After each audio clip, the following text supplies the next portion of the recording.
The sky was a cloudless blanket of bright blue serenity, disturbed only by the gentle, musical chirping of contented feathered friends scurrying from tree to tree. Dana, still in her housecoat, sipped her coffee, gazing mindlessly out the kitchen window at the best that a summer day in Chicago had to offer. She didn't even hear the knock on the back door just before her friend and neighbor walked in. "Jesus, girl, aren't you dressed yet? It's gorgeous outside." "Hi, Gloria," she said, turning to address her friend. "Coffee? Yeah, I'll have a cup real quick. I stopped by to see if you wanted to come over and hang out by the pool," she said, sitting down at the kitchen table. Dana grabbed a cup from the cabinet above her head and poured the coffee. "Yeah, sounds good," she replied, setting the brew in front of her friend. Gloria sensed something different. Dana seemed to almost lose her temper. It was almost a daze. "Is everything all right, Dana? It's not like you to still be in your robe at 10 o'clock in the morning." "Oh, I'm fine," Dana replied. "I just have something on my mind, that's all." "Well, you can tell me all about it by the pool. It's already 27 degrees outside. Go put on your bathing suit and let's go." "Okay, let me take a quick shower and I'll be there in 20 minutes. "I'll be waiting."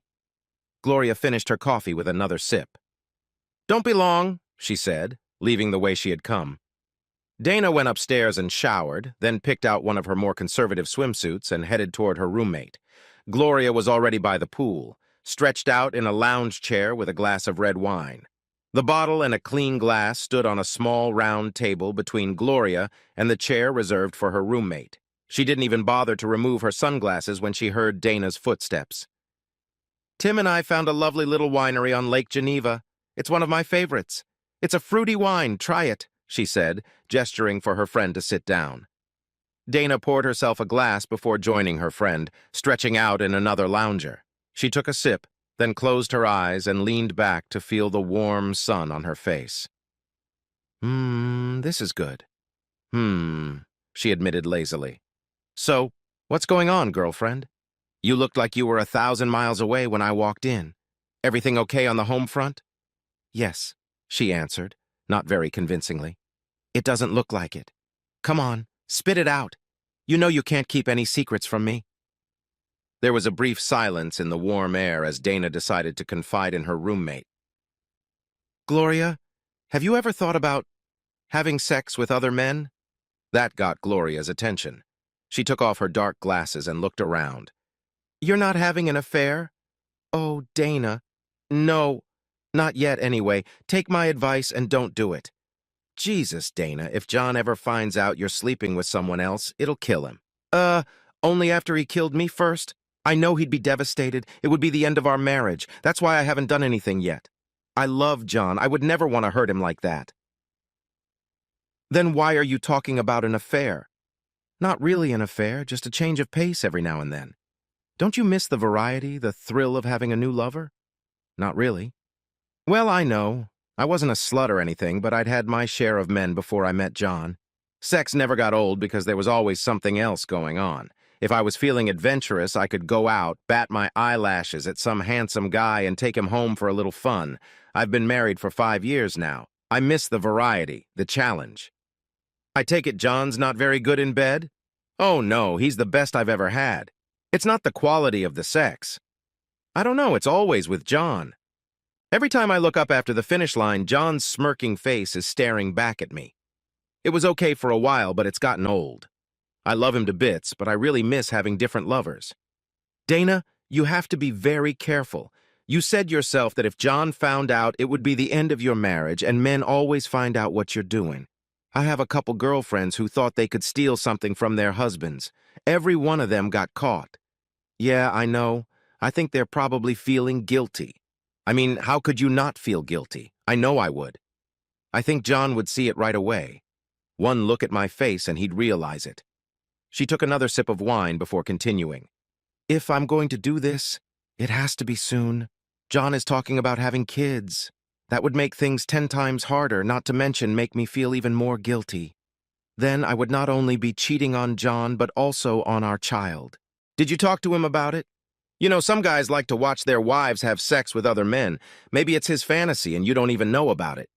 "No, you're kidding. We've talked about fidelity before. You can be sure he's not that kind of guy.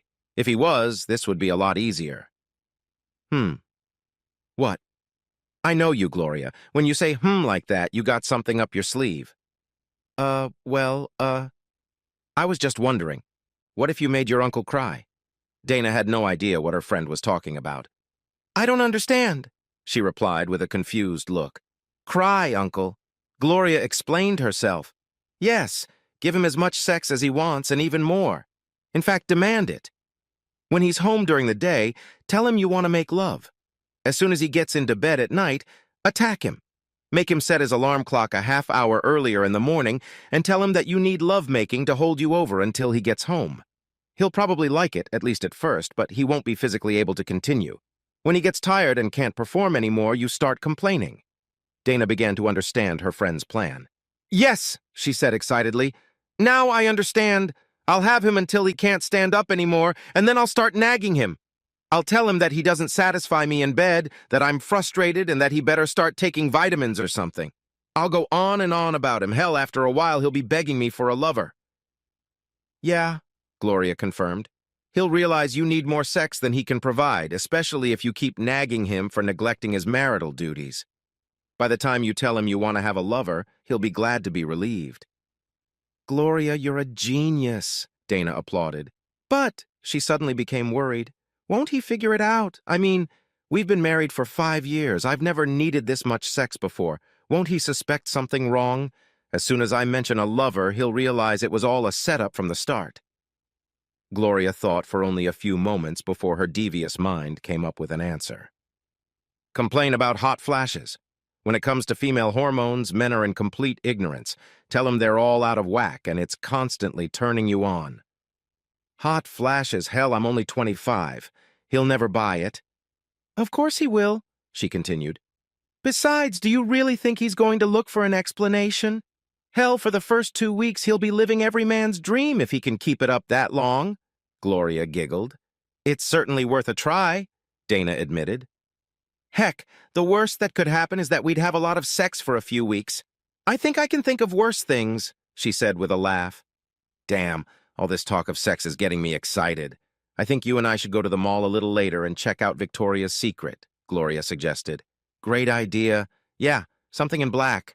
I can meet him at the door wearing some sexy lingerie tonight when he gets home. I'm really starting to like that, she commented. Both girls giggled as they made plans to seduce their husbands. It was well past noon when Dana and Gloria got out of the pool and headed for the mall. They found the sales department for Victoria's Secret. They had discussed seduction techniques for several hours and already had a good idea of what they were looking for, so it didn't take them long before they headed home again with smiles of anticipation. When John walked in the door that evening, he was greeted by a woman who looked just like his wife, only this woman was wearing a short, tight little black dress. The kind women wear when they want to seduce a man. Her brown hair flowed softly over her shoulders and her green eyes sparkled. She crept over to her husband and put her arms around his neck. Welcome home, stud. Her voice oozed sex. Hello to you too, he replied with a wide smile. John had no idea what had gotten his wife in such a mood, but he wasn't about to spoil it. He put his arm around her waist and pulled her tightly against him. By the time they finished their kiss, he was hard as a rock. Oh, someone's horny, she said with a chuckle. I think a couple of someone's horny, he replied. Dinner first, she told him. You're going to need all the food you can get tonight. She took his hand and led him into the candle-lit dining room. So, how did it go last night? Hell, Gloria, I can barely walk today. How about you? Well, once I convinced Tim that I wasn't cheating on him. Cheating? What gave him that idea? Oh, he thought I was trying to make amends. Remember how we talked about how men can hone in on the guilt of having an affair? Yeah.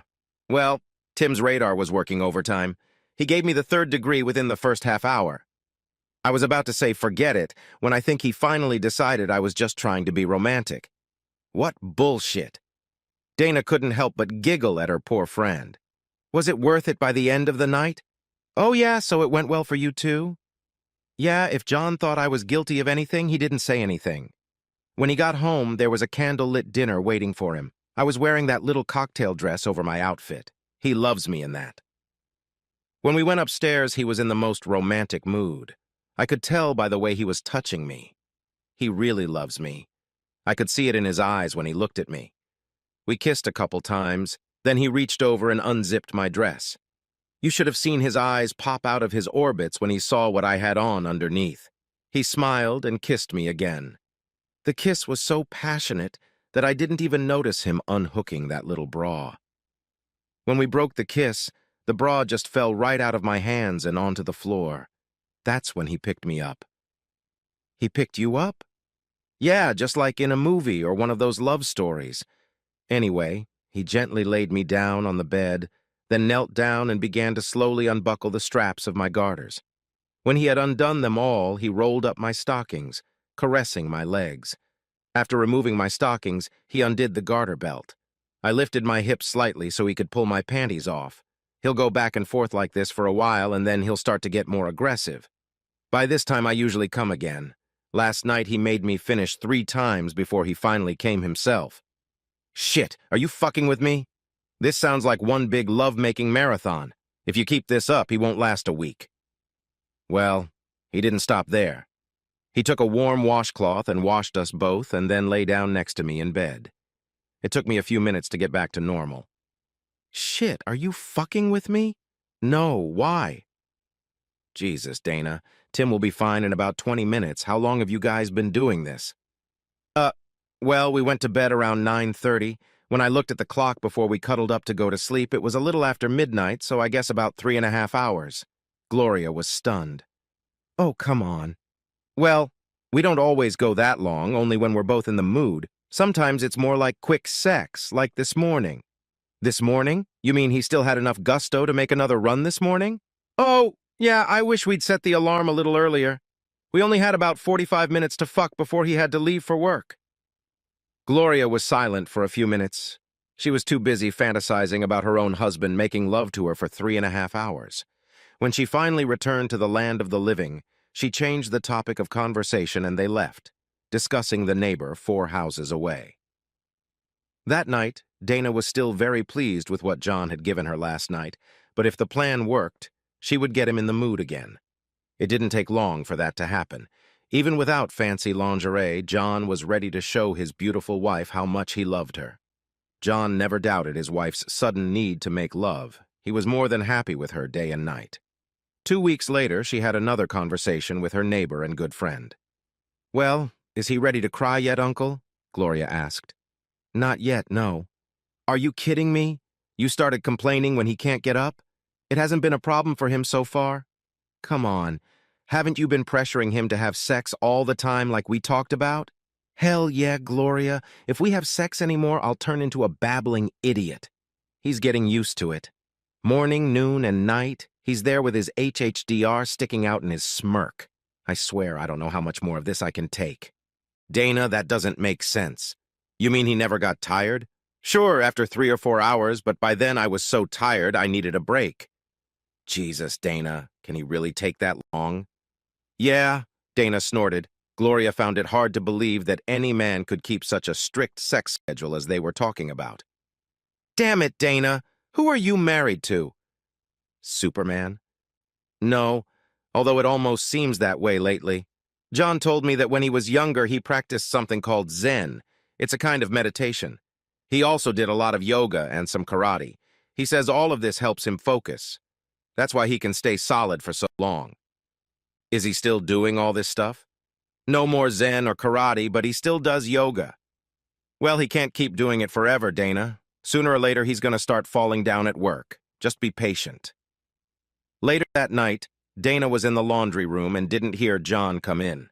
After checking the kitchen and not finding the girl of his dreams, he went looking for her. He found her bent over folding clothes in the dryer. Without saying a word, he walked up behind her, slipped her dress over her back, and pulled down her panties. She cried out in fright. Shh, he said, putting one hand on her back and running his finger up and down her slit. Soon she began to moan. John turned her to the sorting table next to them, and she bent over, grabbing the edges with both hands. Once she was wet, John unzipped the zipper on his pants and guided his buddy home. It was just past midnight.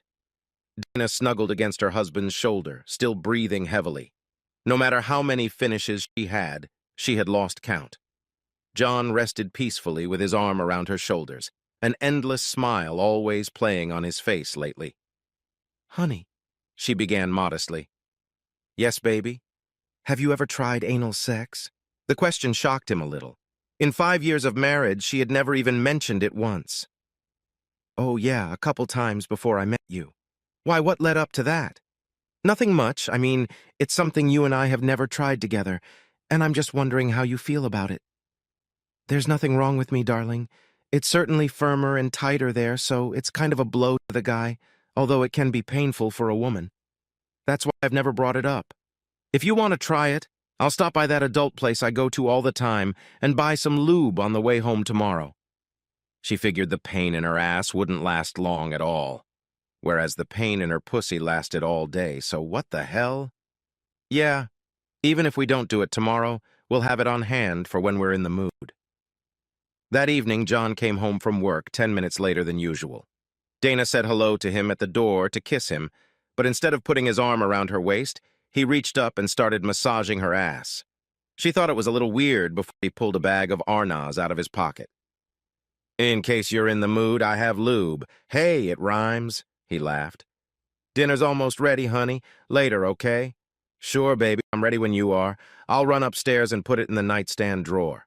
During dinner, Dana began to think that Gloria's plan wasn't as good as they thought. John showed no signs of even slowing down, let alone being unable to pick it up. Later that night, her poor pussy needed a reprieve, but she still wasn't ready to throw in the towel. "Where did you put the lube, darling?" she asked, hoping to spare her pussy.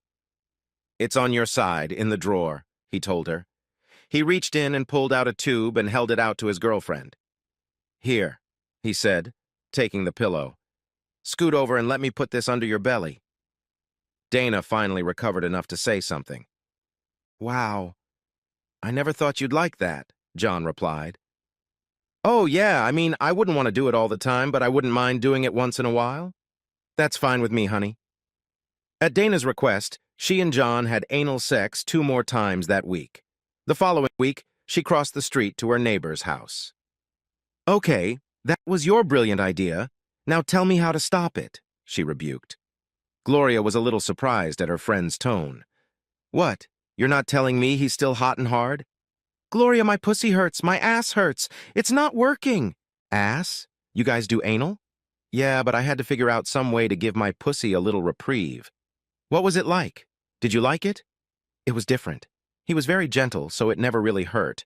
Gloria could only dream of being in her roommate's shoes. "Maybe I can get Tim to switch places," she thought out loud. "What? Don't even think about it. John's mine. I'm not sharing him with anyone." "Oh, right, of course, I was just kidding," she replied, trying to redeem herself. "So what the hell am I supposed to do? I can't do this anymore, Gloria. If I start refusing sex now, he's going to wonder. He'll probably think I'm having an affair or something." "Just tell him the truth," Gloria said. "Oh, yeah, tell him that this whole thing was an elaborate plan to get him to say that I could have sex with other guys, yeah? Great idea." "No, that's not what I meant. Just tell him that although the last 6 weeks have been great, your pussy hurts and you need to relax a little, that's all." Dana sat back and thought about it. Yes, he'd probably be disappointed, but I don't think he'd be angry. Of course he won't. He loves you. He doesn't want to hurt you. And you can always tell him if he gets really horny and you're not in the mood, he can come to me. Dana didn't say anything, just threw her friend a look that would have killed Genghis Khan and half his army. "Well, it all started with you wanting to have sex with other guys, remember?" "Yeah, I want sex with other guys, not him with other women. That's not going to happen, Gloria, so drop it." I know, I know. What about you? Are you still thinking about seeing other guys behind his back?"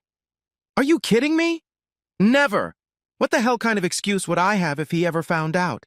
"Hell no, I like what I've got." Gloria moaned, staring into space. "Maybe I should go out and diversify a little." "You?